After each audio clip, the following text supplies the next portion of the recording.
شیخ طریقت متکلم اسلام مولانا محمد الیاس گمن حفظه الله خپل کتاب صلات و سلام کې د درود شریف متعلق ډیر بشمیره احادیث جمع کړي دي. زه په دې کې صرف تاسو ته یو یا دوه حدیثونه بیانوم. مسند احمد کې حضرت انس بن مالک رضی الله تعالی عنه دا یو ارشاد نقل کړی دی. قال رسول الله صلی الله علیه وسلم من صلى علي صلاة واحدة صلى الله عليه 10 صلوات وحط عنه 10 خطيئات. وای نبی علیہ الصلوۃ والسلام فرمایي چې څوک ما باندې یو ځل درود شریف وایي الله جل جلاله په هغه باندې 10 واري رحمتونه نازلوي او الله جل جلاله دغه کس 10 خطاګانې هم معاف کوي. علامہ سخاوی رحمت الله علیه د حضرت ابو هريره رضی الله تعالی عنه دا یو روایت نقل کړی دی.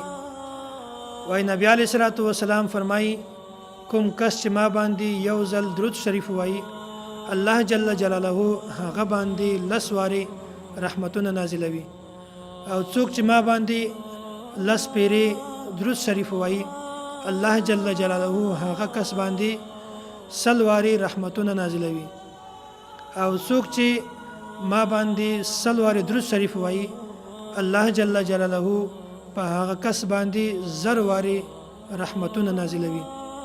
او بیا فرمایي چې څوک په دې باندې د خپل محبت او د شوق د وجنه د عشق د وجنه په دې باندې زیاتې وکي بیا نبی علیہ الصلوۃ والسلام فرمایي وای زبا د دې سړي لپاره د قیامت پر ورځ باندې سفارشي او گواه جوړېږم.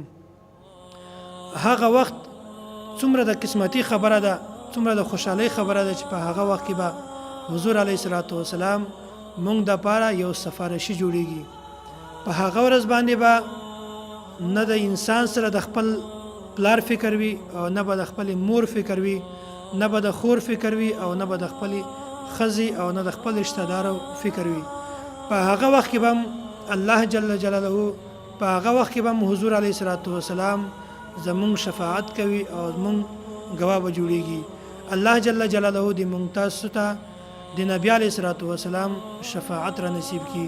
واخر دعوانا ان الحمد لله رب العالمين. لا اله الا الله لا اله الا الله لا اله الا الله ما لنا رب سوى لا اله إلا الله لا إله